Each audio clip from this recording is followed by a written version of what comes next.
I was looking forward to reading this book so much. It is an old school Chinese philosophy book that's meant to help you observe your role in the universe and how to live in harmony with the universe. That book being Tao Te Ching by Lao Tzu. However, I think the fundamental essence of this book was kind of missed on me. It is the first book of PewDiePie's 2025 book review, the January book, so yeah, very excited to read it. However, I found the fundamental essence of this book kind of lame. And please, if someone has a deeper insight to this book, please let me know what you got from it, because quite frankly, it's not that I feel let down, because there are great passages that are really relevant to my life, and I'm sure I will go back to time after again because they are so relevant and just so beautifully written. However, the general, it just didn't hit as mark with me. So theoretically, this book is able to expand our minds, open our minds into the endless joys and endless possibilities of following the way of Tao. That is, following the way of living in harmony with the universe and society around you.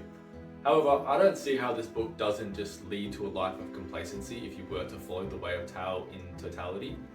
I think it would kill your motivation to continually improve the society you're in. I just don't see how it doesn't do that. And please, if someone has any insight into how it does, let me know.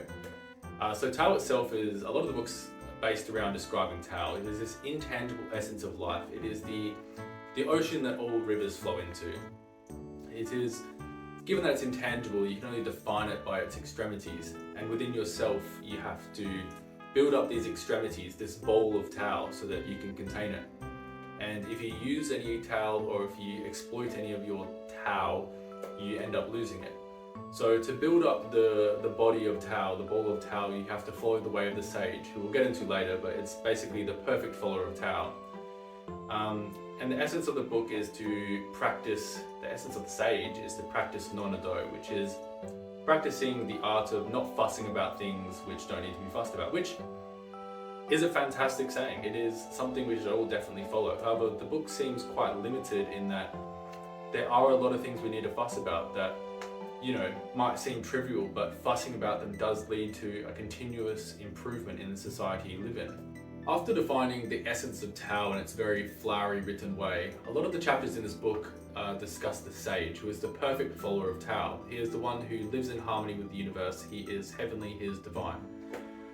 The sage is someone who doesn't hold on to his earthly possessions, these earthly things that we value. Instead, he values his soul. He values the container in which the essence of Tao is kept.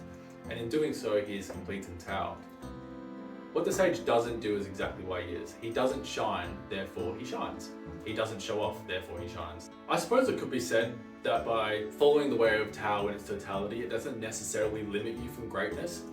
However, you have to achieve greatness by not trying to achieve greatness. You have to achieve greatness by building up this body of Tao within yourself.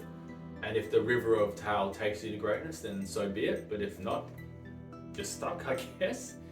I don't really see how that's the way for me. I think if you want to achieve greatness and really have a positive impact, and even living in harmony with the universe, I think you really have to hold on to it and grab it and seize it when the opportunity presents. I personally believe that the way is defined in Mishima's book, The Book of Five Rings, another really famous Japanese philosophy book or way of life book, is a lot more relevant for me, and I think it's a lot more applicable to a lot more people in this day and age. I do think you do have to read a bit more into it and understand it a bit deeper, because he uses a very isolated example. However, I think that in that book they define the way as you really excel, you become great in this one thing, which could be your passion project or could be your mission in life. And by doing so, by finding the way through that one thing, you find the way through all things. It's all transferable. Whereas in Taoism, you have to rely on the way being this philosophical understanding of how you place yourself in the universe. And by doing so, if this river takes you to greatness, then so be it. But as I said before, I think it just leads to a life of complacency if you were to follow this way of Tao. I do see how my understanding of Tao Te Ching and the Taoism itself might be quite limited. And maybe the idea of following the way of Tao and living in harmony with the universe doesn't necessarily, and achieving greatness or chasing greatness isn't necessarily mutually exclusive. But for me personally, I think if I were to indulge completely in Taoism and the way of Tao, I think what little motivational fire I have within myself would be extinguished. And that's just not really a path or a journey I want to go down. But I do see how my naivety might be sort of misinterpreting some of the information within this book. So definitely give it a read yourself.